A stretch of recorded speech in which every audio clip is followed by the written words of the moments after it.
Here, make off at your No surrender, it's forever. You know, this right here forever. I am just leaving a legacy. I am the one that they paid to see. Got something to say to me, say. You know I've been waiting so patiently. This is my legacy. Y'all don't believe me, then wait and see. Basically, I have been running things. You could just go on and take a seat. Yeah, loving they hated me, put that on everything. Not on my level, you could be the enemy. This is the plan that we showing them anyway. Hit up the lawyers and give them the NDA. Woo! This is the brand new. This is the brand new. Nothing you can do, nothing you can't do, and there ain't no thing that you'll be taking from me. Man, that came from nothing made it something. Name is buzzing, call me Ryan Gosling. Hey, gon' know that they gonna love me more when I'm gonna retire the throne. The kind of things that I'm gonna be feeling like a god, because this is forever. And there will be no surrender. Yeah. You know that this right here forever. No surrender. It's forever. You know this right here forever. No surrender. It's forever. You know this right here forever. I make it alive.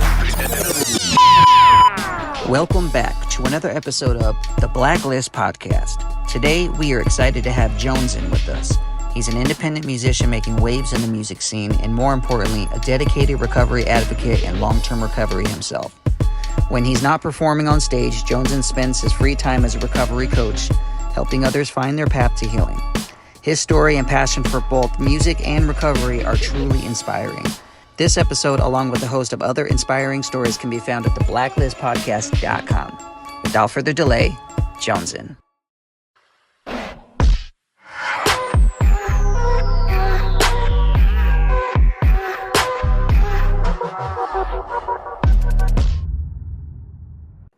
Jonezen. No, Jonezen. See, I want to pronounce the Z. I want to pronounce the Zen. Jonezen, welcome to the show, bro. What's up, my man? I think we're like you're Jonezen for something. Exactly. Is that what it is? Is that what it is? Jonezen Is that how something. Is that what it is? There's two meanings. Okay.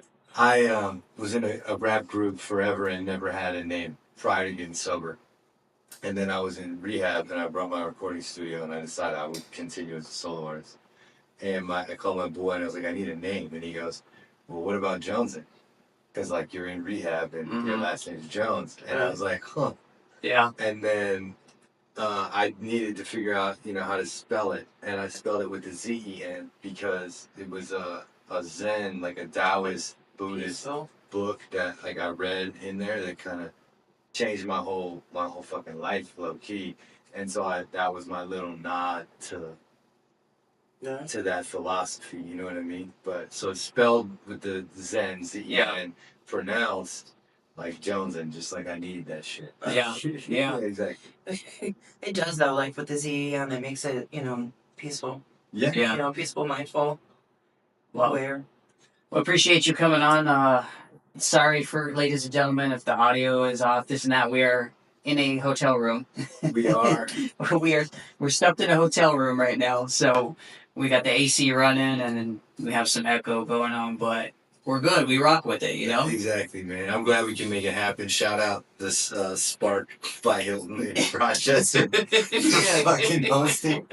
Hey, Dude, it's been millennials borrow the chairs. It's also probably been like a good 8 months or so since we went back and forth. Yes. Because you were traveling, and then you weren't going to be back here in that New York area till fall and whatnot, and so it was just we've been back and forth for a little bit. I got a shout out to Higgy for linking me to you because again that's how I found out about you. They put me on, and yeah, man, from one musician to another, I love what you're doing. Thank you. I rock with you, and we just appreciate you taking time out of your day. I know you had you're on tour right now, so you have a crazy schedule. Yes. You're kind of all over the place, and I'm sure you're tired, so. I am tired, but we're making it happen. Yeah. At least you got off of work at a decent time, and we're not. We're getting here at like 8, 9 o'clock at night. I got off early.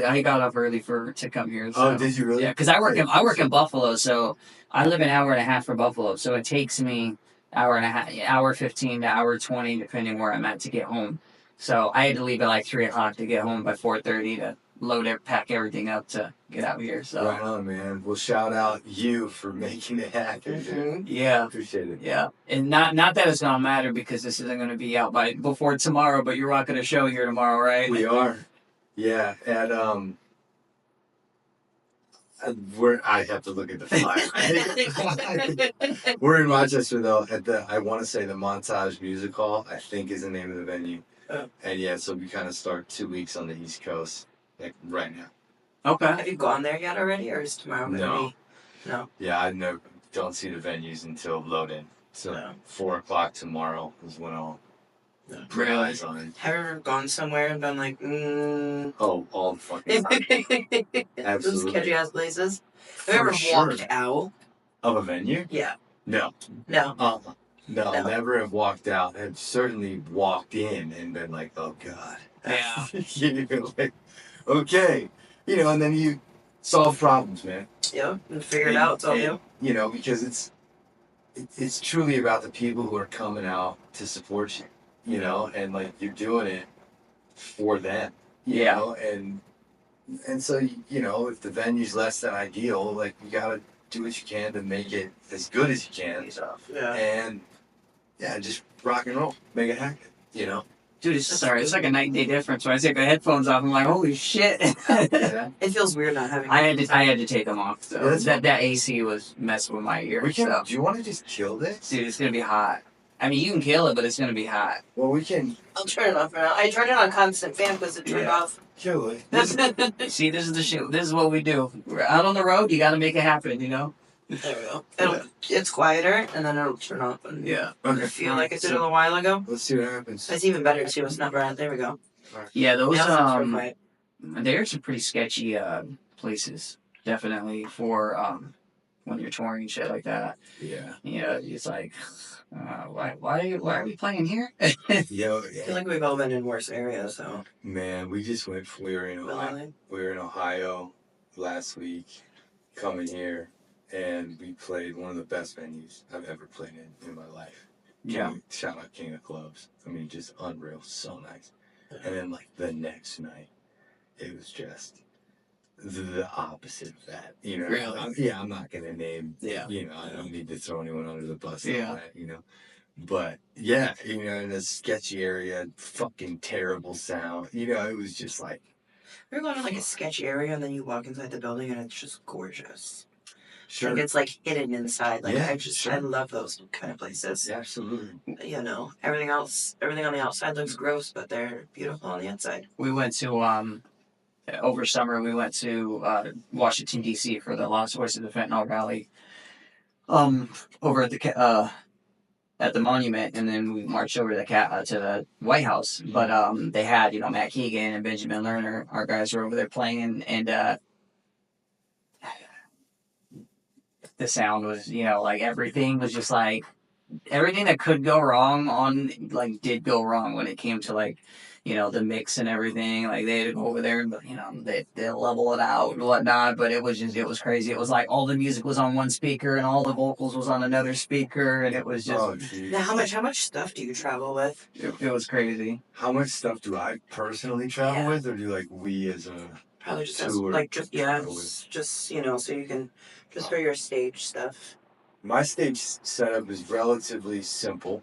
You know, when I tour, I don't tour with a full band because it's complicated and it's and I don't, the financials for that for me just don't. Having to pay everybody. They or don't however. check out, especially as an opener. Yeah. And so I don't travel with a full band. So my personal stage setup is I have a rack that runs Pro Tools and What's hot? and my wireless mic, Yeah. And then outside of that, that guitar. Yeah, because you play live. You play live, right? Yeah. Do you play every song live, or is it No. just certain ones? No, so I mean, all the music is recorded live, Mm-hmm. right? So like, every song that you hear, I fucking wrote, Right. and produced the draft of the new album, the acoustic EP. I mean, I produced the entire thing, note for note. Yeah. It was mixed by someone else. But every song you hear, I wrote and I played on. And then live, it's, backing tracks, and I'll play guitar on select songs, like for just moments, dude. I feel it. is there like the end of the song, like solo, like, kind of thing. But yes, other than that, no, I don't play. Like, I'm not up there with the guitar 24/7. Yeah. Where'd you learn to play guitar? When I was a kid, I don't know where it comes from, dude. My brother and I are the only musicians in the family. And I started writing lyrics when I was really young, like fucking angry kid, like for no reason. Yeah. And I think that's like a through line in my whole life. It's like, fuck you, fuck the system. This shit's whack. I don't like rules. I don't like authority. None of that. So when I was a kid, like my parents were authority, and so like I just wrote this when I was, I think, like 4th, 5th grade, and then I wanted to play guitar, and so my folks got me lessons, and I started playing guitar in like 7th grade. Cool. Yeah, and then once I had guitar and vocals, I started writing full songs, and yeah, it's just kind of cool. Ever write some songs for your girlfriends when you were younger? Girlfriends when I was younger. I feel like all guys as they play guitar, they like write like little poems and stuff like that. So, I feel like you probably use that. Yes. Yeah, I mean, all right, so I went through, when I was a kid, high school, the girl I dated, I wrote one song for her that I remember. And then I don't think I wrote any songs for the majority of my girlfriends. One I know I did. The girl I did was in a relationship for 9 years. She and I are still good friends. Wrote a song for her. And then I went through a period where I was like, I'm not writing songs for chicks. Like, my ego wouldn't let me do it because it was like, if I write you a song, then like, that I was fucked up. You know what I'm saying? And anytime you have to play that song or hear that song, and I it just brings you back. Yeah, and forever I wouldn't allow myself. I was like, no, fuck that. Because fuck you, like, so you don't get a song. Ironically, one of my biggest records is a song about. So Rachel has 2 songs then. Two. Maybe probably actually no, Rachel has. Yeah, Rachel has a few. Yeah, Rachel's got a few. To date, what's your biggest record to date? Biggest song to date. Yeah. Okay. Numbers wise, for sure, Forever. Song Forever off the EP Forever. And it's a anthemic rock rap song. And that shit has been licensed by, you name it, everybody, and I think, up in the 20 or 30 million views. Okay. Combined on Facebook. That's not on my channel. That's like everybody who's used the song in a video of some sort. Okay. Like a sync or whatever. So like, tons of views. So as far as views, for sure, Forever. Outside of that, biggest songs that I think that have like gotten me the most, fans or engagement or like brought people into the world, would be Penny Lane, Change, maybe Look Mom, and I think Remember Me Like This will end up being one of those songs, even though it's still new, it's only a couple months old. I think that'll get up there too. It's funny, speaking of big songs, when you were texting the other day, and I was like, yeah, man, and I was like, your stuff's blowing up pretty big on Darman, and you're like, I don't even know who that is. Exactly, bro. And I was like, yo, because it was funny because, like I said to you before, we've had a few of the up there. I mean, he's got 20-some million, subscribers on YouTube, right, this and that. Like, nothing to laugh at. He's a big, he's a big YouTuber. Like, he's been around for years, and we've had some of the cast on my show and whatnot. And so, of course, they're more of a family channel and whatnot, inspirational type videos. But I was like watching it one day, and I was like, yo, who the fuck is this? Like, the voice sounds familiar. So I Shazammed it, and it popped up as one of your songs, and I was like, oh, and then another one, and popped up, and I figured you knew. No. I was like, dang, if somebody that big is using, music or whatnot, I figured, I didn't know, for copyright reasons, I didn't know if they had to get permission, X, Y, and Z, so it was just crazy, but I was like, damn, your stuff is like, that's coming up. I'm always, stoked when people sync the music when they use it to, I think, help tell their story. You Yeah. know what I mean? Like that's what really what it is. It's like music that amplifies a moment in a video. Yeah. That's that extra emotion. That Yeah. But still, it's but just like that somebody like that big or a platform like ESPN that's that big, Oh, dude. has the opportunity, uses out of all the people that they could use music, which they do, they choose yours, one of your songs to do it to, and I think that's got to be like feels good, Oh, I'm not sure even though like you didn't know about Darkman, like I'm sure when you heard about it, you're like, wow, all right, like that's cool, like at least it knows that Yeah. whatever I'm doing is serving some form of a purpose or it's getting out there, For sure, man. And like all the love to ESPN. They use a ton of my stuff, man. And like it's it is cool. They're one of the biggest names in TV and in sports. Yeah. And I mean it's an honor to have your music like in their ear and be used for stuff like that. And yeah, Darman, it's just, dude, it's funny because like I don't, depends on where they get the music. Rarely does someone have to approach me Okay. and say, hey man, we want to use this song. It happens, but it's right. More often than not, the music is given to like what they call a library. It's just like an intermediary, And so I give it to you, and then you do the deals. Right. And I, based on the terms, like, I'm not required to sign off on anything. Wow. They call that one stop. And people want one stop because it's easy and it's fast. And the industry moves quick. Yeah. Like people need clearance like fucking now. Yeah. And so, you kind of just say, here you go. Right. Boom. Yeah. Get it out there. And so like, I find out about most of my stuff that gets synced just like how you sent me Darman. Yeah. People are like, hey man, is this your song? And they'll like send me like a phone recording of the TV, Yeah. And I'm like, oh yeah. And dude, just the other day we were in a hotel, I forget where we were, me and James Dirty, who I'm, on tour with. We were watching some commercial and like the guitar riff for Forever came on. Mhm. And I was like, yo, that's, and then it's like, that's my fucking song, bro. It's crazy. I always thought that like artists would know, when it's being used and stuff like that. I think more royalty wise, Yeah. But it depends, on label, if you care about it, if you don't care, I think there's probably a lot that goes into it. But you would assume royalty wise, like if it's getting out there with millions of streams, like or millions of views on stuff, like I would hope that I would know about it at least. Yeah, man, you can really, I think, drive yourself insane trying to keep track of numbers. Yeah.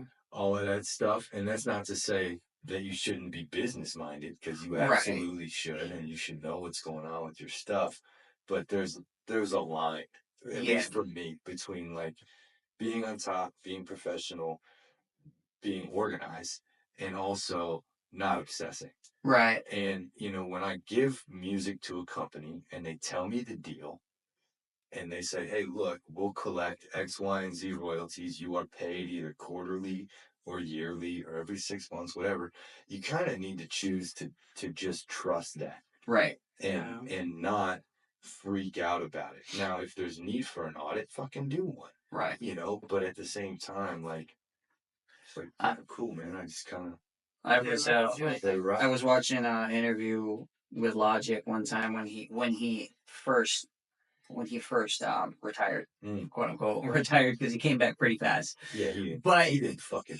I think it was vacation. I think it was a whole transitional little thing. But I was watching it, and one thing that caught out, kind of what you said was about the obsession part. He was just like, I don't have to wake up and I don't have to look at my phone and I don't have to like wonder if my name's trending, if my music is trending. Like, he's like, I'll drive myself into the fucking grave, by obsessing over that. He's like, so it feels good that I don't have to always have my phone in my hand, wondering, am I the next big thing, X, Y, and Z. And like you said, I think you hit the nail on the head. Like you could drive yourself crazy obsessing over shit like that. Dude, you can, and I did drive myself crazy. The first. What changed for you? Because obviously we do, we're humans. Yeah. So I'm sure there was a point where you were doing that. What changed it for you? So the first time I was gonna chart an album called the Penny Lane Sessions, and it was my first like when I noticed it was on the pre-order charts for iTunes, and so that was a new thing. I had left a record label that I was signed with, I think the year prior, and so I was really like kind of had just started my like independent music career. When I got sober, I signed a couple record deals and played the industry game. We did MTV and radio and like all this shit. And we can talk about that later, but just FYI, the music industry is fucking bullshit and it's smoke and mirrors and it's nothing is not for sale. And you could fucking quote me on that. I think. Anyway, so I was obsessing about this chart position and I would literally like check four or five times an hour for like weeks, man. Like watching, am I going up or down? Am I, like, da, da, da, da. And I think you fall a little victim to like, yourself, but like that this will somehow change things, and so it's not about the chart position, it's about what the chart position could mean, right? And at that point, it becomes just about numbers and not about impact and not about meaning and not about music and not about doing what you can to express yourself authentically and like have songs connect to people. It becomes about fucking just Popularity. data and popularity, and like that's never why I saw myself doing this thing. And then it's a job at that point. It's not even a love for music. It's more of like, now I got to do this to stay up, Yeah, and it was just such a pain in my ass. It was mentally You're exhausting. getting burnt out. It was mentally exhausting for that like couple weeks. Like from it's on the pre-order chart to album drops. I forget how long, but 2 weeks, 3 weeks, whatever. And I was so fried. And then it dropped, charted, and I have a good friend of mine, guy who we talked about Jonezen earlier, right? The guy who named me that, good friend of mine, Jay Delta 9, so still like a mentor of sorts, good friend, surf homie, and consult with him, like run shit by him all the time. And he was like, dude, you gotta let it fucking go.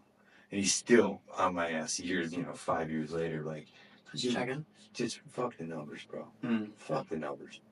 Just do what you do. It's good to have somebody that didn't switch up and still remind Oh, you. yeah, he ain't switched up at all, man. That's one of the things I think I've done well is to keep good friends around me, people that will be like, hey, man, you're a fucking idiot. Reminding you like why you started doing this instead of Yeah. hey, you need to do more so you can sell more and Beneficial people in your life instead of what they can benefit off of from you. Exactly, man. And he's just one of those dudes. And so I think he kind of helped me in that moment, kind of like let it go.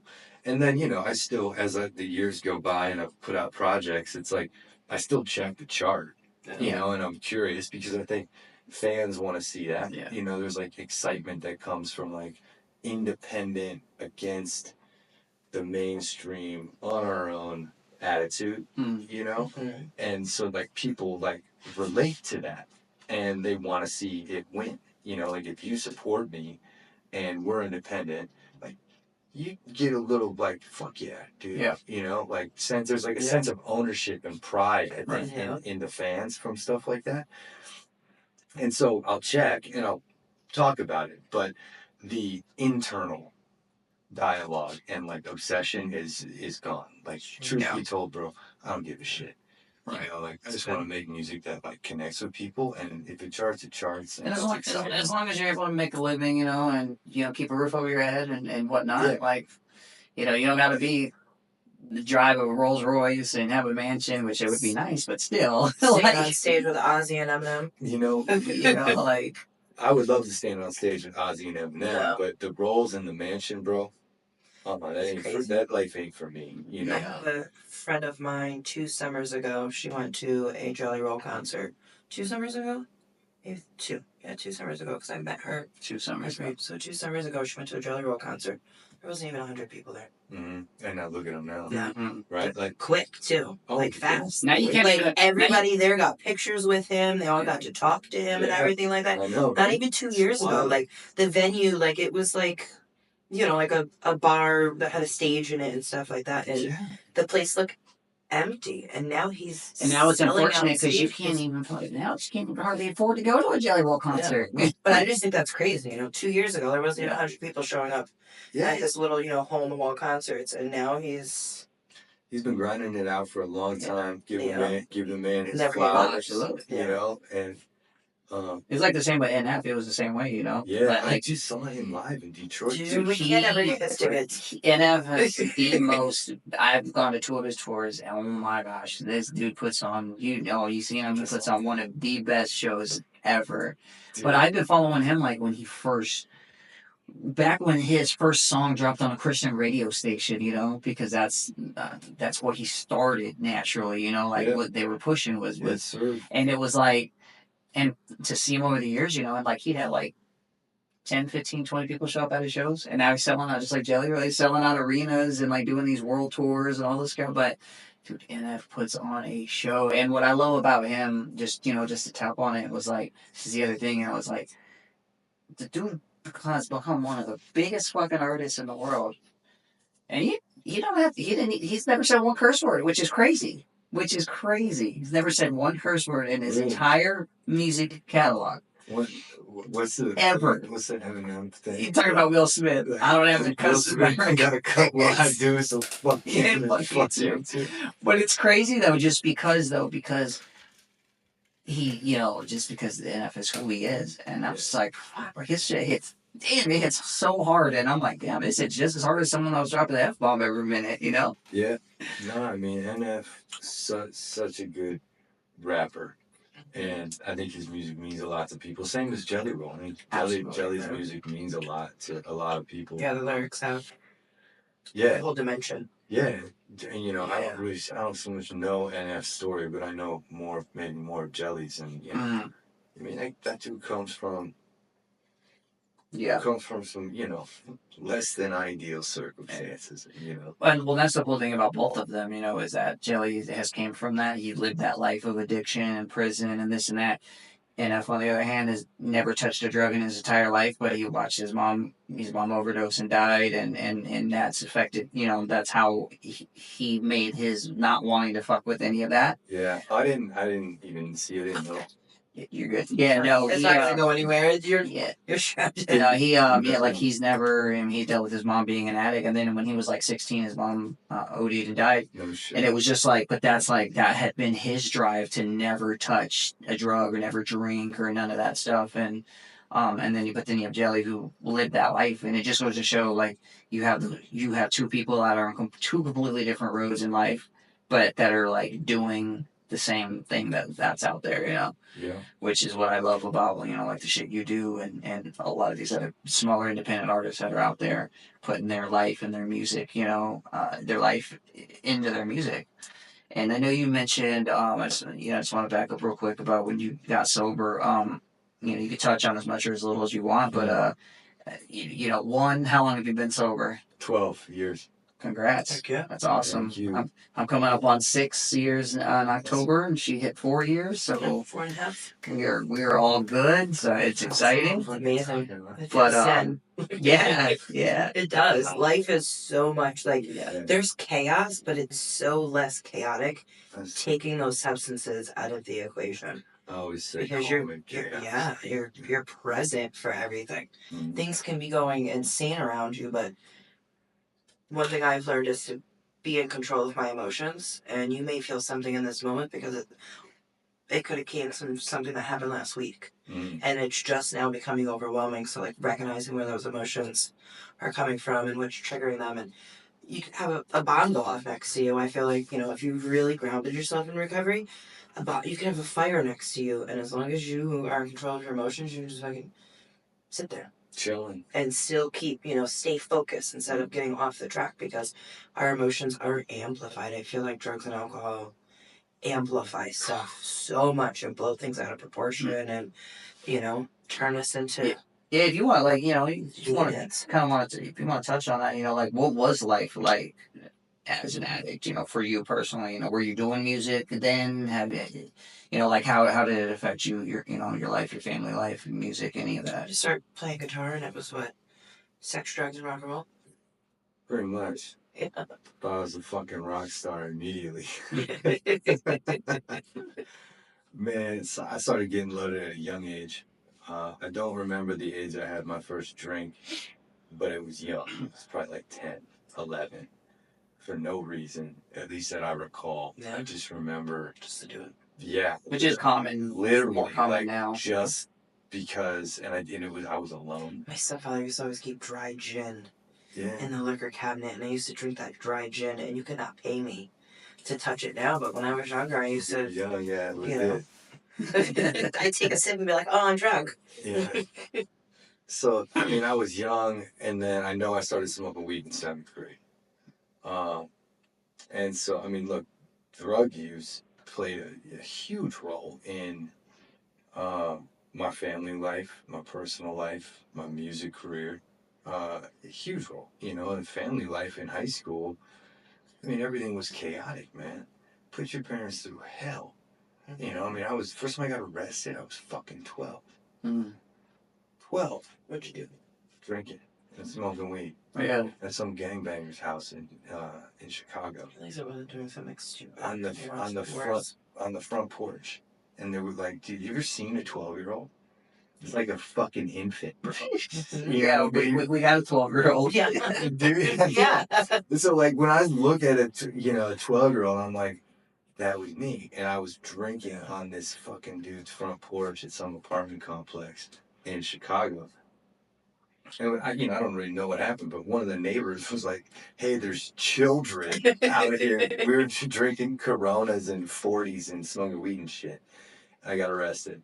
And from there on, I was arrested 24, like, a couple times a year for, like, dumb kid shit. Yeah. Drinking, smoking weed, shoplifting. Like, those were the 3 things that I just did in perpetuity. You know what I mean? I just did that shit. Yeah. And I always got caught. Not always, but, I got caught a couple times a year. And I was arrested a lot. And so, certainly family life impacted big time. Impacted in sobriety, too. Like, I got sober. Then mom got sober. Then brother got sober. So you were kind of like that first stepping stone, that light, that inspiration for them. Yeah, man. And as they say, attraction, not promotion. So, like, I didn't say word one to either of them. Yeah, that's what I was gonna ask. Like, did you? No. Are they still sober to this day? Yeah. That's awesome. That's Yeah. awesome. I mean, dude, we got How's that feel? crazy statistics, bro. I'm 12 years, no relapse. Mom Live 10, no relapse. Zach, my bro, 8, no relapse. How's that That's feel? awesome. All fucking 3, I no mean- relapse. And I know for me and my bro, like, dude, I was, put it like this. Before I got sober, I'd gotten arrested for assaulting a police officer. And that was my last arrest. And I was like, I need to get sober. So my dad flew me home. Blood work done. Doctor's like, you don't quit drinking, you're gonna fucking die. I say all that to say this. I kept drinking. Like, so I know, like, I'm a real one. I know my brother's a real one. And I'm, mom's a fucking real one too. And none of us have relapsed. And it's like, I just say that to, I guess, say it's possible. Yeah. Was this the first time you tried to get sober? I think it's important for people to know too. Like, they look at people with long-term sobriety and think that they just got it right off the bat. And Yeah, we try to tell people, like, Some of us it's can. okay not Some to, of like, us just if it don't. takes a couple times, Oh, look, man. I mean, I teach sometimes recovery day classes. here, day there, stuff like that. And I don't give a shit what it takes. I don't care if you're first time or you're 20, and I see the whole spectrum, in treatment centers when I'm doing groups and shit. And absolutely, man, it takes what it takes. Just keep it pushing and keep moving forward, Don't kick yourself for failing. Exactly. But I feel like there's a culture in treatment centers, because relapse is so common that it becomes that relapse is part of the story. Relapse is part of the deal. And I share my experience and that of my family to say, look, it don't have to be. Yeah. Right? Like, it can be. And if it is, fuck it, keep it pushing. But it don't have to be. But it doesn't have to. I have a question for you. This is like a heavy debate, and you don't have to get into it if you don't want to. So people say relapse is a part of recovery. Do you think that's a crutch for people? Yes. And that do you think like people should stop saying that and stop having that mindset? Because it can be helpful when you come back. Right. But it also, to the addict who knows we are manipulative and we can, oh, guess what? I could go use, because relapse is part of recovery. So how do you feel about that? I feel like that. That's how we feel, obviously. I mean, I feel like it gets thrown around, and it becomes the thing that's in the back of your head. And day one, when someone says relapse is a part of recovery, you kind of subconsciously or not, even consciously, you tuck that the way, in the back of your fucking head, and you go, okay, I got a couple relapses in me, because that's a part of recovery. It's like crawling is part of learning to walk, and it's like, of course you're gonna crawl, you're gonna fall, and it's like, of course I'm gonna fall. Once you can walk, you're not gonna go crawling. Right, it's like, of course I'm gonna fucking relapse. Or, Jesus is gonna forgive you, of your sins. You just say, I'm sorry, I don't it compare gives to you that. that. No, I've never heard. Yeah. That's a good comparison. You don't go back to crawling once you learn how to walk. Yeah, and so I just feel like, is it oftentimes a part of recovery? Hell yeah. And is it okay? Fuck yeah. Right. But I just think the way that it's said should... Especially right from the jump. Yeah, man. It should be like, look, fool, you don't have to. It doesn't have to be. But if it is, keep it pushing. Right. But to just say, hey, relapse is a part of recovery, is like, Because I don't have to stay in recovery because I can relapse. It's okay. Yeah, man. It's not, relapse isn't an option. Relapse can be an option. Yeah, or is an option. Exactly. I just don't think it's good. You also want people to keep coming back, but I feel like it's a huge crutch. Now, are you that not everybody uses too? Are you 100% abstinence based? Are you MAT based? What's your opinion on what's MAT? So methadone, Suboxone, medicated assisted treatment, which we accept all forms and all pathways of recovery, but some are like 100% abstinence. That's what works for them. Others, they got to be on Suboxone. Some's got to be on kratom. Some's got to be on methadone to stay sober. What's your route? What's your route? Nah, man, 100% abstinent. Right. Yeah, I mean, I fuck with CBD. Yeah. I mean, I'll take CBD, no problems. Short of that. So many benefits in CBD. Yeah. I'll tell people this all the time too. Like, bro, I love drugs. I'm not anti-drugs. Yeah. I'm anti-me doing drugs. Mm-hmm. Yeah. Well, that's the thing. Like, I just for you, for you, 100 being 100% abstinence, may not work for someone else who has to be, on Suboxone or harm reduction type thing, and that's okay, and that's, I think, in my opinion, again, I don't know about yours, that's a whole heavy debate in the recovery community is the whole harm reduction, and people are on it, and some people they're against it, and some people are for it, and some people are like, I really don't give a fuck, as long as you're getting sober, as long as you're going straight, and that's okay. Like, we've had plenty of people on the show that are just like, I don't fuck with harm reduction. Like, I don't believe that it's, and then we've got other people that agree with it. And it's okay to have those opinions and those feelings. I always tell everybody, it's okay. And you really know anything about that stuff? Or is it foreign for you?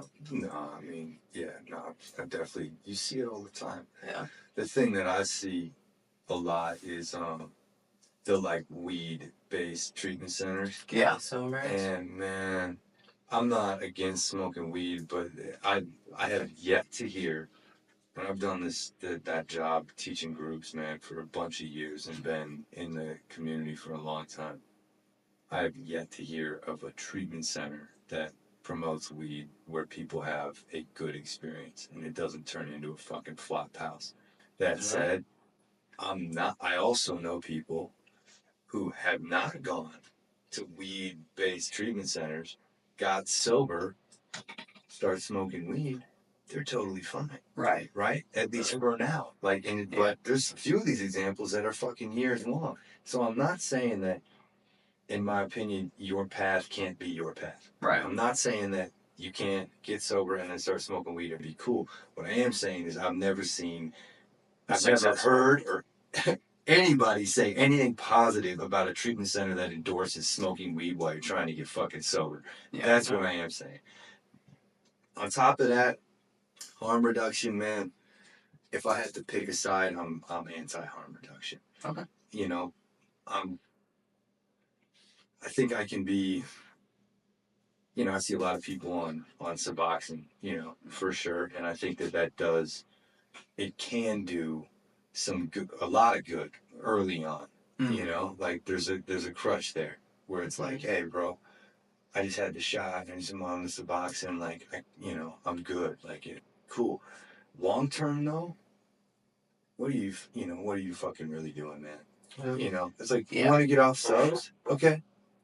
Go fucking kick for a few days and get off that shit. Yep. The only thing that's preventing you from fucking from doing that is a fear of going through withdrawal or fear of not having that fucking crush. But like, guess what? There's a solution out there that makes it so you don't fucking need. Why do you have to touch it? The fuck is? I thought it was.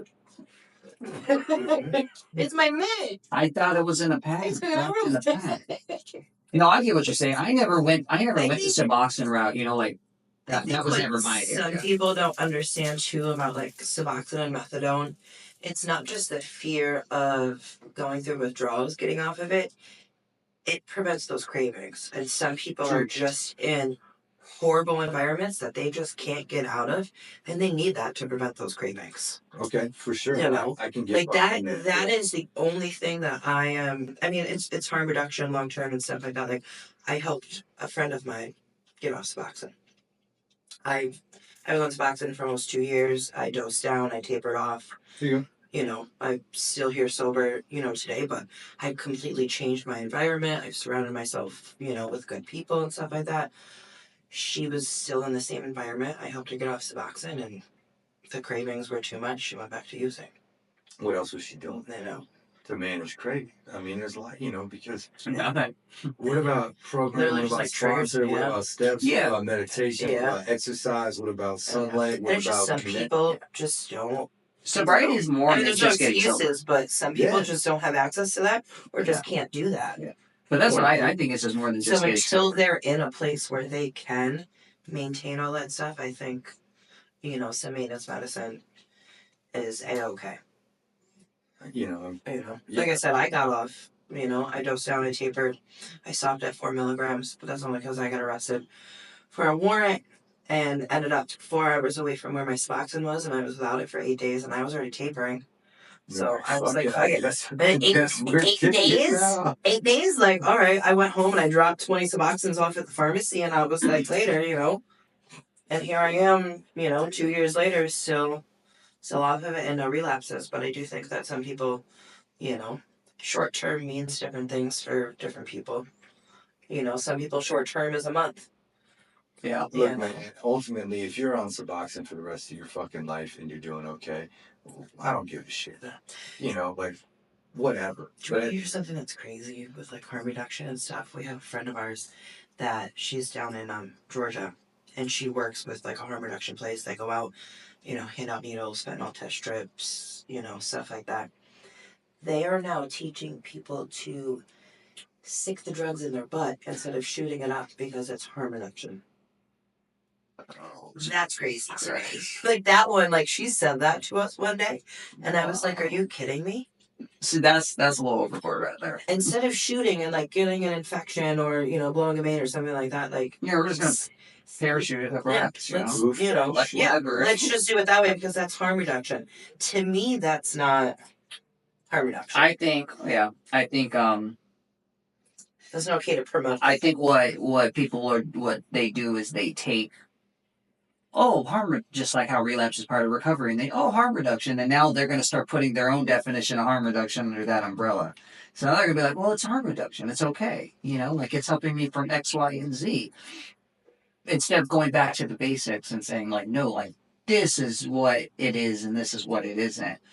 But being addicts, we all know we're going to make it fit whatever we want to make it fit for us. Your mom and your brother are complete abstinence? Yeah. Awesome. Yeah, big time. I think that's a good point. Like that we will make a definition fit what we need it to be for ourselves, right? In order to be like, oh yeah, no, it's just cool. It's whatever. I don't know, man. Yeah. Well, No, like I said, what works for, as long as the whole point, going back to the whole point of the conversation is, you're at 100% abstinent, which is great, which that works. That works for you, and that here you are, man. Your success story when it comes to being able to do it and for 12 years and be no relapse, and 12 years, no relapse, man. and that's good, and that's good. And how old were you when you got sober? 27. Okay. I don't think you officially had answered Brianna's question if that was your first time trying to get sober or not. It's all right. We went way off, but it's okay. The first time, it was my first time going to a treatment center. So I count that as first real time. Right. There were many attempts in the couple years prior to that to like do it on my own. Okay. That failed fucking miserably, man. Yeah. The girl I was dating, it was a concern for her. How everybody we were in a group of fucking party animals. Our band's name was Out of Control, and I have that shit tatted on my chest. Out of Control. And I was. We were like Jackass meets Motley Crue. We rapped. For real. Like, that's what it was. It was mayhem for a decade of just fucking madness. And everybody's doing drugs. And we're all selling drugs. And we're doing all, and it's like, there's always the one guy that, like, starts, in a group full of fucking monsters that just nosedives. And, like, that was fucking me. And so the tension between myself and the bandmates and my best friends and my girl was enough where I was like, okay, I gotta, every few weeks, I'd be like, I'm done. And I would either lock myself in a room for like 3 days, and I'd get through the worst part of the withdrawals, and I'd be like, okay, I feel like kind of like a human being again, And then instantly, like, my brain goes, you got it this time. No. Yeah. You can use responsibly. Yeah, we're just going to fucking chill and have some drink, no big deal. And always right back to where I was. Or it would get so bad that, the withdrawals and the shakes and the DTs and all that shit would get so bad that I would just be like, fuck this. And I'd go to the liquor store, And so I couldn't even tell you how many of those there were, man. Numerous. And then, the one real attempt I made was when I got arrested for assaulting that cop. And that's when, called my dad the next day. I bailed myself out of jail and called my dad and was like, I need to get sober. Told him what happened, and he flew me home to Detroit. And took me to the doc. They do the blood test. They tell me, that all this shit got me detox meds. And I lived at my parents' house in Detroit for like 30 days. And, I think I managed to put together 3 or 4 days. Yeah. And, they thought I was sober the whole time. Probably still do until right the fucking now. Sorry, Mom. Exactly. Sorry, Mom. You gotta be honest at some point. Look, straight up. Yeah. And so I would like kind of be like, oh, I'm going to go get smokes. And I would go get smokes, but I would also buy like little half pints of liquor and hide them in the fucking garage, And so that was like my real attempt at getting sober. Failed miserably. Mm-hmm. And then I moved to LA, like right when I got back. I was in San Diego, moved to LA. Spent a year bottomed out on a couch. Yeah, I don't know if you can go to LA trying to get sober. Man, you know how it goes. Like, we pulled geographics, and that's what that was for me. The girl I was dating had graduated college, and she wanted to go live in LA. And I was kind of looking for anything different. Mm-hmm. I was like, yeah, I'll go here. It'll help somehow, magically, whatever. So I told the guys in the band, and I was like, I'll go there, I'll get a setup, I'll produce an album, and it'll be all good. I want to go live with, my girl. Mm-hmm. And they were like, okay, cool, man. Fast forward a year, I was bottomed out in a treatment center. Mm-hmm. Band broke up. and fucking there you go. And the crazy thing is everyone, especially in music, they're like, let's go to LA, you know? And I remember I was actually just watching an interview today. MGK he went on a Impulsive, and of course, you know, I don't know if you know Mike Malek, you know, but you know, he's part of the Impulsive team, and he's been sober many years now, and but they're all they're all big celebrities in LA, you know, and he'd asked the question to MGK and was just like, yo, do you think that LA is as good now as you thought it was back when you were doing drugs? And MGK said, well, I don't do cocaine no more, so it's like I don't really care for it, you know. But it was just, you know, tying in with, like you're saying, the whole Hollywood shit, you know. It was just like, dude, just to try to go to LA to get sober, or try to get sober in LA when it's on every fucking platter, every party that you go to, every corner. It's just I disagree insane. with you. I don't. What? I disagree with you. You disagree with that? You don't. At what part of it? You can get sober anywhere. You if want can't. to. You can't. But I I'm mean, just it may saying, not make if it you're a musician easier. in that industry. Depending on what you're doing in that area. Yeah, but I'm I not mean, saying it's anyway. I'm not. talking about more like musicians. You know, you're going, Yeah. you're trying to get in, you know, playing gigs. You're trying to do this, that, the third. That's a slippery slope if you're trying to like teeter totter and trying to get sober, but you're also Right, two of the living a Hollywood life. Two You of the know, people from Darman are in LA, right? Two of them are just one, and they're sober. all of them are. It's a family channel. They're not fucking doing cocaine and stuff. You know, you can go anywhere. Yeah, but I just think LA, I don't know, it's crazy. I lived there for a brief period of time, and I'm like, shit, I don't know if I could ever do this when I was using. I got sober in LA. Okay, see, there you go, though. Still live in LA. Just kind of how it worked out. Right. You know? And I think if you get Phil plugged Peters in. agrees with you too. I didn't say you couldn't get sober in LA. I just said Well, it can be tricky given the Hollywood life and everything that LA has to give you. let me be clear, man. I've never lived the Hollywood life, bro. I'm a fucking simple dude, and I think the music industry is inundated, but with drugs. Period. So even though I'm not a Hollywood guy, like going to do concerts, you mean you're at venues, people are fucking smoking weed, they're doing coke, there's booze everywhere, you know, so you don't need to be a Hollywood person to like be surrounded by that. Yeah. But a lot of industries are like that. Construction. Oh, Those guys blow lines fucking 24/7. Beer too. The restaurant industry. yeah. You know, like, I've dated a few lawyers. Like, those people are on cocaine and ecstasy 24/7.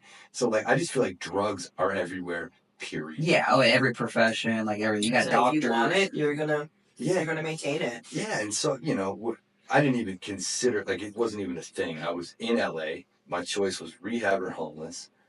And I was like, well, I guess I'm going to treatment because being homeless would fucking suck. And so I go to rehab. I got sober. You find community. You start doing what's Right. It's doing. more than just getting sober. You developed your whole lifestyle into it. Yeah. We have community when we're using, but it's a fucked up community. It's a fucked up That's the community. bucket around It's the corner. what, you it's know, community. And I mean, when you get sober too, you know, it's what can you do for me? What can you provide for me? But it's in a totally different sense. You know, like, can you help me, you know, bring more peace to my life? Or can I learn from you and stuff like that? You know, it's not, oh, who's your hookup? Oh, you can get money. Like, it's completely different. Now it should be, what meeting do you go to? Who's your sponsor? You know, what step are you on if you're into that? You know, the big book or whatnot. Let's go have fun together. You know, let's go cliff jumping and not have to get trashed to be able to do it and stuff like that. Let's go surfing. You know, and have those sober people around you that are genuinely enjoying life. Yeah. And it's just a totally different sense of community, and it's amazing. That's something I tell people get sober all the time. It's like, bro, like, you got to figure out how to have fun and how to feel alive, because You can. Yeah, absolutely you can. You know, it just requires some willingness to try new shit and explore things and whatever. But without that aid.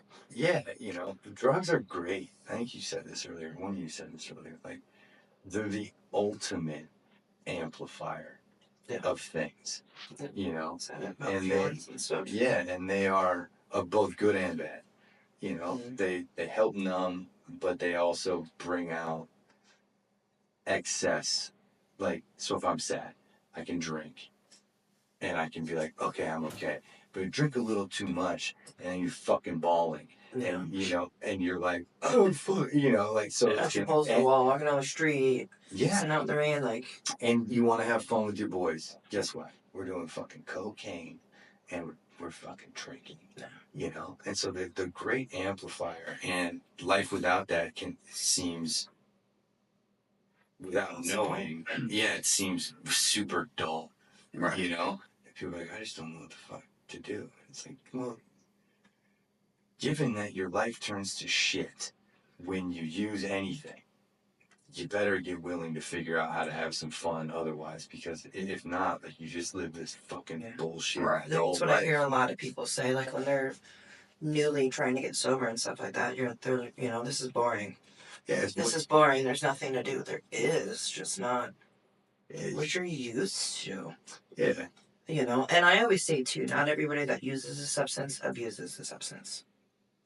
So there are people that can hang out and, you know, blow some minds on the weekend, have some beers, Yeah, not recommending it, not condoning. You know, every time she says it, I always have to say that disclaimer. And not do it all week, you know. So not all of your friends that are doing that kind of stuff, you have to be extremely worried about. You need treatment, you need this, you need that, you know. You've just got to be aware of the signs. Look, I agree with you 100%. I think if you look at, if there was a camera that filmed, like, me and my boys 15 years ago, you would be like, all of you need to go to fucking rehab now. And most of you are probably going to die. And for sure, you'll never amount to shit, right? There's only 2 of us that needed to get sober, right? My brother and I. That was it. Everyone else, really successful. Every single one of them, business owner. Mm-hmm. And just fucking snapped out of it. Yeah. Like, they just grew it's out. Crazy. I hate people like that. Right. And it's I mean, I envy them, but I hate them. And dude, I'll say this too. This is maybe controversial, but I see there's a lot of people that fucking get thrown into AA and treatment centers. They ain't fucking real ones. They don't need to be there. Yeah. Straight up. Yeah. Period. You know, and that's, I don't know if I want to say sad, but it just is. You know, because court. Okay. Yeah, being forced to do it. You know, a lot of young kids. And I think sober is a beautiful way to live. For anybody and everybody. I think that life without substance is amazing. In so many ways, dude. So many fucking ways. And so I think that if you do end up there, whatever the reason, it's in your best interest to explore what's in front of you. Right? And not close off the possibility that this way of life might be beneficial, or could be cool, or could have something to offer, or could teach me something about myself. That said, a lot of them, man, you're probably not a fucking real one, you know, and that's okay too. But you know, there's like this culture of. Did you have one? Because you signed with the label after you got sober, right? Yes. So was there ever like temptations or issues because now you are sober and then now you're signing with this label? I don't know how big of a label it is, but like, were you ever put in positions where you thought twice about wanting to use? About wanting to get loaded? Yeah. Never. Oh, it's good then. Never, bro. For real, like, I don't know, man. I experienced a psychic change, man. Yeah. You know, and it happened pretty early on. Yeah. I said once I got my sponsor and I started doing the steps, by the time I stayed at inpatient for 3 months. And then I did sober living for 4. And by the time I left inpatient, dude, like, that obsession was gone. So yeah, like no desire, no nothing. No. Straight up. Which is great, because unfortunately not everybody has that. Like, they get sober, but not everybody has, they have the cravings or this or that. But then there's other people that are like, dude, I could fucking care less if I used it the rest of my life. Yeah. I don't know if I was thinking about rest of my life, but I do know that when I left, I wasn't tripping and I wasn't concerned. And that no matter the success that I've had in the music industry or, outside of that, my personal life, never was I like, oh, damn, Yeah. this looks, appealing. Did your label know you were sober? Yeah. Like, how were they around that? Because some of these labels these days, like they're just like they can give a fuck about the artists and how they are or whatnot. First record deal was bullshit. Small label, distributed by Universal. Yeah. Total trash. Really? Yeah, man, it was just bullshit, and so they didn't give a fuck. I don't even think they didn't give a fuck about me, period. They just wanted those numbers. Producer brought the songs that we had done together, to the label, and he was like, yo, I think we should release this. And they were like, yeah, we'll sign it. We'll sign these 2 songs and put them out and whatever. And they did, and it was bullshit. And once the singles were done, my contract was up. And this, we can talk some shit about the music industry right now, because fucking, yeah, music industry's fucked. Anyway, so yeah, first deal, trash. Second deal, better, still trash. And pretty sure, like low-key, pretty sure, like I was funding a lot of the marketing and stuff. Like what he said was 50-50. Yeah. And the deal terms were in my favor. The points and the splits on the second deal were really in my favor. Mm-hmm. And I remember he sent me a contract, and it was, pages long. And I said, fuck that, put it on 1 page. And he's like, okay. And so he sent me back another contract 1 page long. And I had given him the bullet points that I wanted and shit. And he was like, all right, yeah, cool. This is fucking fine. This, I guess, gets it done. And so I signed that one. Pretty sure I was getting ripped off on a lot of the stuff, man. And he was, look, won't name names or drop the label just because that's not my style. But again, distro through Universal, and look, for what it's worth, man, we had a lot of press. We had songs on major FM radio, in rotation, and we had videos on MTV, and dude, like you were doing the deal. But the thing that you realize, and this is why I say that the entire industry is bullshit, is because it's all for sale. I watched this dude straight up buy magazine covers. I saw price sheets for Rolling Stone cover that you can buy flat out. How do you think we got on MTV? Fucking paid them. Payola. Like dead ass. It wasn't because I was popping. Like the song was cool, and the featured artist on the song was huge, multi-platinum artist, like one of the biggest rappers in the game for a long time was on this record. But the only reason that the video got in rotation on jams is because we fucking paid him. Dead ass. 14 racks. How deep your pockets are. 14 racks. Yeah. You want radio play? Pay him. And like I was gonna say, man, I watched this dude buy the #1 Billboard spot for his fucking other artist. And it was like the digital Twitter chart or something. Like it wasn't like the Hot 100 in magazines. Right. Like it wasn't that.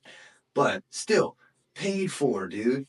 Now, sorry to put y'all on blast in the music industry, but that's, it might get blackballed, but that's what the fuck it is, man. And so, as a kid, when you grow up and, you idolize and want those things so bad, and it's like all you ever wanted to do. It's like this one thing, and then you get it, and then you realize, you're like, wow, dude. It's all fake. It's all fake. Like literally everything's politics and money.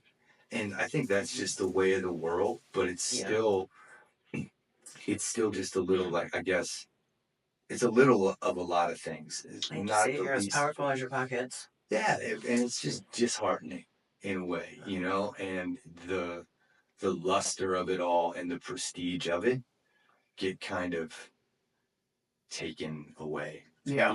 And that's, I don't mean to say that there aren't incredibly successful people in the music industry, in the mainstream music industry, they are, so many of them, super talented, and I would imagine super worthy of the success that they've had. Right. You know what I'm saying? Like, incredible talents, man. I'm not trying to knock. It just goes to artists. show that everything can be bought. That's it. That's all I'm really saying is that, you know what, dude, for the right price, and I've seen it firsthand. For the right price, you can fucking have anything you want. Yeah. Here's also what I learned in that, right? You said before, nothing's not for sale. Dude, if though, couple things. If you are not ready to spend huge amounts of money long term, it won't work. It won't work. It's mass media marketing, right? It's like Tide or BMW, right? Maybe not so much BMW, but think of any product that has a commercial on TV 100% of the time, right? Because of that, it becomes kind of indoctrinated into the subconscious of the population as being a thing that is successful, that you should have, right? There's like a psychology to it. If you don't have the money to do that with a new artist, to say, boom, everywhere for a year, I'm talking about print, blogs, TV, radio, the whole gamut. If you don't have the money for that, it won't work, right? You'll fall short. That was our problem. We ran out of money. So we could do short spurts, but not enough to get market saturation for long enough that people were like, oh yeah, like Jonezen. Fuck yeah, Jonezen. Didn't happen like that. And so I learned that, and I also learned that if you're going to do that, one, have the money, but two, you got, you're skipping steps, and there's got to be more of a groundswell before you pull that kind of trigger, and you say, okay, we're going to spend $3 million. That's just an arbitrary number, That's way more than what we spent. But to say, okay, look, we're going to spend $1 million over a year. Like, dude, you better have some sort of fucking grassroots fan base thing going on. Otherwise, I think you're still going to fall short. I think a good example of that guy I'm a fan of, man. People say what they want about him, but I think that's largely like that MGK story. Like signed with Diddy, but that fool had like a real cult following when he did that. And then you sign with Diddy, and then the label puts the money in, and then you do all these things, and then okay, cool. Now look at him now, however many years later, like one of the biggest musicians in the world, but. I don't think that would have worked for him if there was nothing. Right. Or if he had like a fan base like the size of what mine was back then. Like, I don't think it would have worked. Right. Yeah, man. Music industry's fucking trash. So you walked away. So you walked away from the big labels and decided to just go back to independent. Yeah, absolutely, man. Which fits way more with my whole aura as a person. Yeah. And like I said earlier in the interview, the through line in my life has always been fuck the establishment, and that I've always been someone who asks questions. Yeah. Like, I don't, just because it's on TV, fuck you. I don't believe that shit. And whatever, man. And so going independent just always made the most sense. In the early days, the Out of Control days, we were absolutely independent, never even considered signing a record deal, Shit, I think in this day and age, the only deal I would ever sign is just a distribution, but now you can distribute all your own. There's all the distribution sites now out there that you can do it yourself, But I think distribution's probably the hardest part of it all. That with all the social media these days and all that shit, independent artists are getting tens of millions of streams on their songs and stuff, and they're not playing a dime into anything, True, but here's the flip side of the argument is that there's a lot to be gained from partnership and collaboration, and I think that's something that I did early in my career with Out of Control. We had some features with legends in the underground hip hop world, and those were call them partnership. Yeah. Like it's like networking and building a thing. And then for Jones and I did that early on and that was when like the record deals were happening. And then I just said, fuck this. I'm not doing it. Like this is all worthless, you know. That said, recently, you know, I think, look, the reason I sit here on an interview with y'all on a tour is because networking and building relationships and kind of having partnerships with people, you know? And so I think it's incredibly valuable to build relationship, but build genuine relationship. Yeah. Don't build relationship based on bullshit and things that you want. Build relationship with people that you share values with, you know, that there's like the common bond thing. And so like, would I partner with a distribution company? Depends. Yeah. Right? Like it just fucking depends. But I'll tell you what I'm not going to do. I'm not going to sign with a fucking label that promises me the world because I know. They own you. I know that it's bullshit. Yeah. You know what I'm saying? Like an ant under a magnifying glass. Yeah, I'm not doing that. You know, and low key, man, you know, I'm fucking 40 years old, bro. All I want to do is make some music, surf, and be left the fuck alone. Yeah. And makes an impact on the people that choose to listen to my songs, because there is meaning in them, you know, and I think they're of value to people. But like being famous and having to deal with all that shit is the last thing that I want. Seriously. Like I just want to go live in Central America and fucking surf tour once a year and like have peace in my eat tacos and fucking have a dog, bro. Like that's what I want to do, man. Being on the famous side of things, what would you say has probably been I always like to ask these questions. What do you think has been your biggest opportunity in music so far? Whether that would be a feature, that would be whatever that may be. What would you consider to be your biggest high of your music? Biggest high, so. And that means different to everybody. Yeah, man. I'll touch on a few different, like I guess, levels of that question. So like we'll talk about accolades and like what people might view as like success or notches on the resume, some things that you would fucking bullet point when trying to pitch yourself or something. But I think the biggest meaning for me, dude, is always, you know, it's always what the songs mean to people and hearing the fans at the tours be like, yo, this fucking song, or the messages on Facebook, you know, like, I think as a real artist, you write from the heart, and if you write for any other reason, you're not making art, you're making a product. And I think that when you approach music from an authentic place and you just put yourself into it, you put your whole self into it, that it's a selfish act first and foremost, and then people relate to that, and you find this bond with an artist because they told your story in some fucking way. You know, I think that's how close artist bonds are built. So it's always that. It's always the fans and knowing that my music meant something to someone.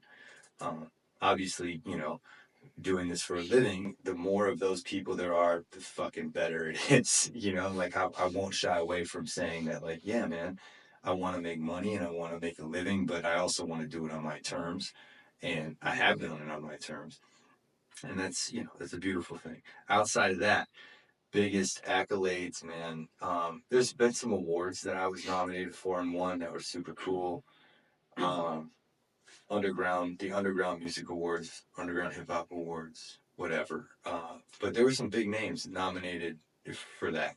You know, the year before me, like Joyner Lucas won, Machine Gun Kelly's won, and I won the same. I forget who. I think I won the same award as Joyner Lucas. And so, like, you know, shit like that, cool, man. Billboard charts, way cool. I've had some big syncs. You know, I think the sync wins have been really cool. And shout out all the companies that rep my music and the people that use it. But we've done one year. I remember, dude, I had three presidential campaign videos, 3 in 3 different countries. United States, Ireland, England. In 1 year, all for elections, they used, my songs. And I was like, wow, that's fucking crazy. Yeah. When you were 7 starting to play the guitar, did you ever think? 7th grade. So, 7th grade. Did you ever think that you'd be sitting here at this age, having those accomplishments? Or did you think it would be different? Like, were you, I mean, sometimes you just sit back, and it's just like, like we went and seen, I mean, this is different, like we went to an Avril Lavigne and Simple Plan concert the other day. They've been touring for 20 years. Yeah. Like that's just insane. So I don't know if I thought I'd still be here at 40, doing what I'm doing. And I think that you certainly hope. It's a weird question to answer. I'm extremely happy with where I am. And if it all ended today, I can look back on what I consider to be a life well lived and a career well pursued. Did I get if it had to end today though, did I get where I want to get? No. That's just facts. You get further than you thought you'd get. I think I've accomplished a lot, and I think that it's something in my older age as I've chilled out and grown as a person, is like the acceptance of this is what it is. And that's not to say that there's not work ethic and goals still. There are many, and I grind this shit out 24/7 every single day. It's on my mind 100% of the time in some capacity. But I'm also at peace. If it ended, it ends. Did I think I'd get farther? Did I have aspirations for farther than this? Yeah, I did. And, do you say, okay, you failed? No, you don't. You say, one of my big things in life is no fucking regrets. Mm-hmm. And in order to have no regrets, you got to go as hard as you can. When I hear somebody say regrets, I think of that Snickers commercial. I always think of regrets. Oh. No, I gotta fucking meet the Millers, no regrets. No. Yeah. That's what I think. I don't remember that. No regrets, man. Yeah. And for me to say that's a completely subjective thing. It's like, can I look back on my life in many areas, but in the context of this conversation, as it relates to music, and especially the last few years, can I look back and say that I gave it everything I had? And if I could say yes, then I can bow out in peace. Yeah. Whenever that time comes, whenever the world, the universe, God, source, whatever, man, whenever there's a knowing that it's time to walk away from this in this capacity, I got to be able to do it in peace. Right. And until I can, I won't stop. Yeah. Because, I just can't do that, And so I think I'm at that place today where I can go, you know what, dude? You put blood, sweat, tears on repeat for 20 years into something, and you sacrificed a lot. Yeah. Not that sacrifice is actually kind of a weird word in a way. It don't always have to be a bad thing. Because it sounds like, oh my God, I've sacrificed so fucking much. It sounds fucking dramatic, And and while maybe it is, but here's the thing. It's like you chose, right? And there's just always a cost associated with every choice. It's like, so I chose this, and in choosing, I chose not other things, and I walked away from other things. Yeah. And some of those things that you walk away from are really hard.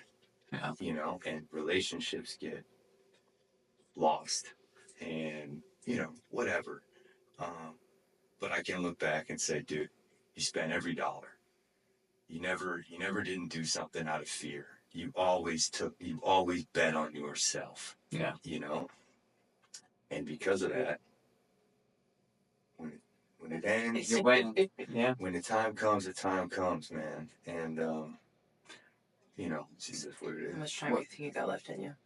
I'm joking. No, Another 20 years. Oh, no, I'm saying, like, do you think you have, when you're 60, do you think you're still have it in you to be able to go and tour? Really? Listen, some people won't, our physical health. Gene Like, Simmons, what? listen, he Ozzy could have Osbourne. he's sitting right now and lying down. He could have severe scoliosis. We don't know about it, and he won't be able to in 20 years from now. I do not have severe scoliosis. Yeah. It's, I sit here the funny thing about aging is that the mind stays so young, but the body just. Yeah. And so I certainly noticed that I'm a little slower, and that I have, I've blown out discs in my neck and my shoulders, and, lots and lots of injuries just from being an action sports person my whole life, and not taking care of myself, sleeping on a lot of fucking floors, doing a lot of drugs and all that shit. But I sit here at 40 in probably the best shape of my life. It's got more energy than I've had in a long time. Yeah. Mentally super, super strong. But it's an appropriate question. A good question, because I don't know I think I've said this on social media, but you guys will get the exclusive. Exclusive. You remember that exclusive To this, as far as like saying it on someone else's platform, And before I said yes to going on this tour, I was considering, and I think I pretty much decided to kind of hang it up. Yeah. I wanted to do this acoustic album, and I did it. And I was like, okay, I'm going to roll this out. I'm going to go hard with it. And then my goal was to leave LA by the time I turned 40. And I was going to go surf in Central America for, what my plan was for a year. And I was going to become a really good surfer, and I was going to do TV music from the road.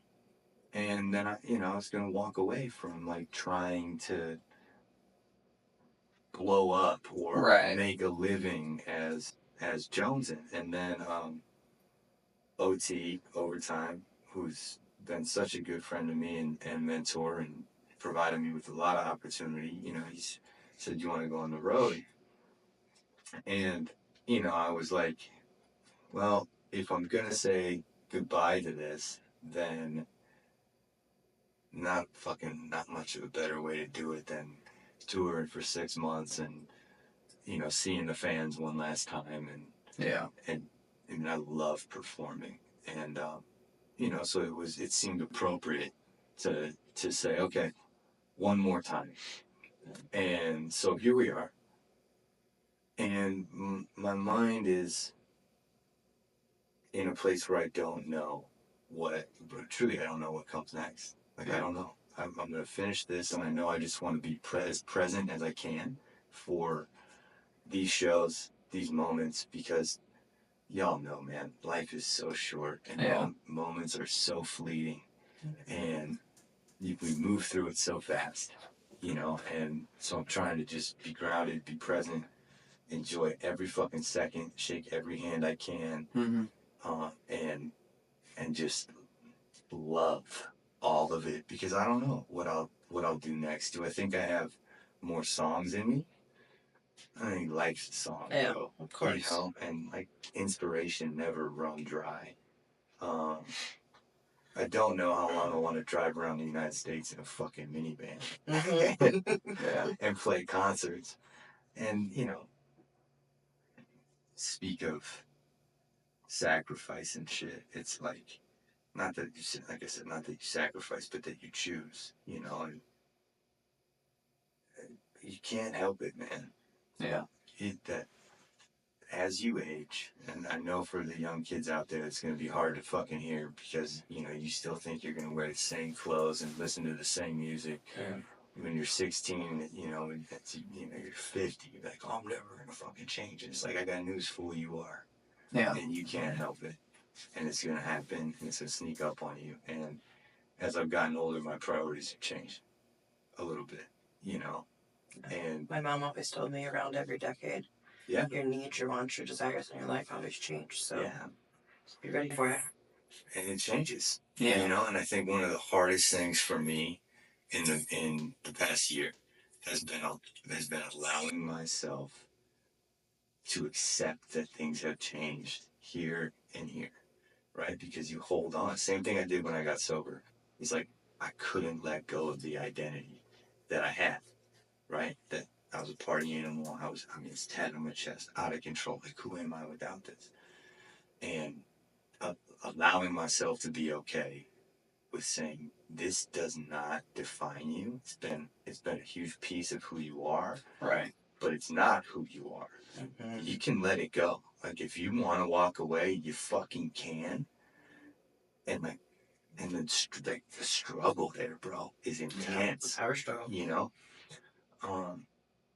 and so who knows, man? You just gotta live in the moment like you're doing now, you know? Yeah, You live I with always it. tell people too, being selfish is kind. Yeah. It's kind to yourself. True. And that's Yeah. okay. You know, you gotta keep doing what you're doing, and you'll 2044, go on another tour. yeah, you never know, you know? I love touring, man. I think my ideal life is like, I do love touring, but it's a lot, you know. Yeah. Oh, I'm sure. It's real demanding. Yeah, it's a lot, but at the same time, fulfilling. like, I don't want to complain about it, and I'm not. You know, I think the truth is that it's taxing. It's a lot. That's just a fact. You know, I don't care if you're in a bus with a massage, a masseuse, or you're in a minivan, you know, that's packed to the gills with merch and a roof rack. It's still exhausting, and it's still taxing, and it still requires a lot. Yeah. That said, I am so fucking grateful that I've been afforded the opportunity to do it. Right. You know, because Doing stuff other people. there are people that would, dream of. you know, and dude, little me, the kid that started writing lyrics and playing guitar. It's like, I think in life you try and make two people proud, younger you and older you. Mm-hmm. You know, and it's like, I think I did that. Yeah. You know, good. like, I think I've done that. Picture yourself. Yeah. You know, sitting there in a rocking chair, happy. Mm-hmm. But I keep laughing when I talk about like past and present. I don't know, but where do you think not where do you think, see, I'm already fucking this. Where can people find your music? Where can they follow you? Where can they support your albums and all that good stuff? So there's a website, iamjonezen.com, or it's, I think I just changed. Fuck. Do someone want to check? So we can do it right.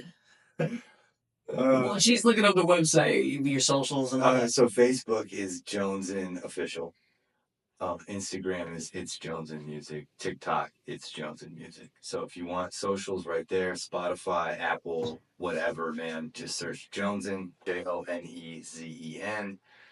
IamJonezen.com. Yeah, official website, unwavering.com. You know, and that's pretty much, that's it, man. Google that shit. You know, it's fucking, the music's everywhere. You can find it. It's not that hard. Yeah. Yeah. You know, so there's albums out, there's videos out. Socials kind of suck.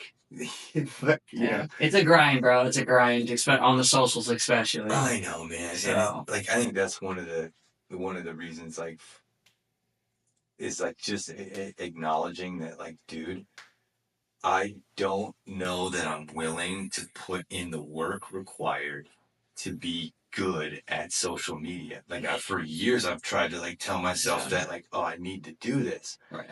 And I need to become good at it, and da-da-da-da-da. And I try, and I post, and whatever, but, like, I feel like saying this is not a cop-out. Like, I'm just not a social media guy. There's whole jobs dedicated to it now. Yeah. That's just that people just like how you feel. They're just like, man, I can't. They're gonna hire someone to do all that for them. I would love to hire someone. If I had the bread, that would be the first person that I hired. You know, Yeah. added to the team would be a social media manager, someone to post the content for me, or a coach for a social media coach. But, like, dude, I'm just, like, over it. I'm fucking over it. You know, and I'm done. I'm just. You don't need it. You know, you're gonna go. You know. You got me, go. Yeah. Yeah, is that enough though? Yeah. You know, is that enough? And it's like, if you want to grow, it is the way of the world. And so there's like a piece of you that goes, okay, well, if the thing that I want is important enough, then do what the fuck is required to get it done. And on the flip side, then I go, yeah, but you know what? I just don't fucking know. Maybe you could tell the people at your concerts and stuff like that, like, you know, post a picture and hashtag this or something like that. Like, you could, you know, just so it's every single time somebody posts something, it's there, and then it brings traffic to you. You know, come up with a certain tag that'll bring it back to you. Yeah, I mean, I could do that, and you know, Just something simple. You know, you just, you know, while you're up there on stage, you just say it. You know, and There you go. That's social people media listen. coach right there. there you go. It's about all I can give you. Come up with it, you know. Even just hashtag Jonezen. You know, this girl, the new girl on Jonezen with Jones. Jonezen with Jones. Something, anything. Just come up with something. I had this idea, like to. It's ironic that you would need to use social media to do this, but to like promote anti-social media. You know what I mean? Like, to just, what if the Instagram account, seriously, like, what if, Blackout day. think about this. Not even fucking blackout day, like just black out. What if you said, what if I went on all my social media and I deleted everything? Yeah. All of it. Everything. YouTube People stay. go crazy. Right. YouTube, the videos can exist on YouTube, that's fine. Right. But what if you went on Instagram and Facebook, you just took it all down? And then you did a couple posts, and it was like, you know, think if you hit an Instagram page, right? Like you're running an ad for a song, and then you click on it. I go, I like this. You go to the page, and it's just a couple black images, and the bio and the images say something like, we don't fucking do social media.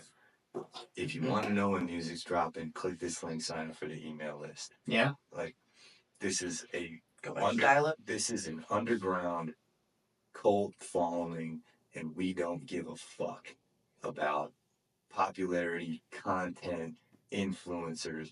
Nah. All we care about is the people who are going to take the time to answer this fucking email. In my head, at least to me, that sounds appealing on paper. You know, and then you just kind of go all the way backwards, and you said, we don't do this. We have an email list, and we communicate with you directly once a month. That's it. That's all you get, you know, and makes people keep thinking about you. Oh, let me go check my email to see if I got this. You know, instead of scrolling and, oh, hey, I forgot about them. That's just something that an idea I've had for, I don't know, a couple months, is to just, what if you just went the total opposite direction? Yeah. And you know, we go like, fuck this, and fuck Zuckerberg. You know, but the irony is, like, you gotta use the social. You have to run an ad, because there's no way to get traffic to a social page to have this work without either posting or advertising, and so you have to use the system to beat the system. You know, which is crazy. I guess fine. But yeah, I mean, just an idea that I had. Yeah. Cool. I think we've already. If you ever stop seeing him on social media, you gotta go to his social media. You know why? Sign up for the emails. Man, it's crazy, but shit, man, we've been doing this thing almost 2 hours. Really? Yeah, no wonder. I started getting antsy over here after a while, man. I've been sitting in this hard ass chair, my back's hurting. Oh, I've been fine because I've been able to turn sideways. He also got up halfway through and freaking went else. Your daughter. We definitely appreciate you coming on. We appreciate the conversation. Giving us your time and your energy. Man. This was just having on, even though we're in this hotel room and we're, you know, on the road and whatnot with you, we appreciate it. I appreciate y'all big time. I'm glad we could make this happen, man. Shout out to all the listeners, all the fans. This was a nice, I think, distraction for me today. I just, you know, and we kind of got to talk a little bit about everything, kind of. I told you before we started, I said, you know, it just happens. What you want to talk about just comes out in the moment. Yeah, I had just dropped, right before you got here, I just dropped off my girl at the airport. And, you know, It probably made that time. It was tough. Really man. fly by. Yeah. Anyway, without getting too much into detail, but We did long distance. I mean, it's not the same as just touring, but you get it. We did long distance for almost a year. You lived in Arizona and I lived here. Yeah, it was. We'd see each other once a month. I think, yeah, it's tough. And this is a new relationship, but like low key, fucking. She flew out here, so it's. She did. it's And something. I don't know, man. Something about her is just so unique and so different, and like it feels like love of my life type shit. Like So it's good to kind of get this. It was tough dropping her off. Yeah. So, They're like, just stay. Well, it's like whenever I would have to leave and go back to the airport, like I'm like, well, shit, I went back for a month or whatever like that. That was a hard thing to do, but so it all worked out in the long run. I live out here full time, and here we are. We're engaged. We're engaged and everything. So yeah. well, congrats. We got our own. Thank We you. got our own family going. That's so, awesome. yeah. For you. For the ones listening, go follow Jonezen. IamJonezen.com. Yes. Blaklistpodcast.com. BLAKLAST. Till next time, sign it off. Adios, y'all. Bye.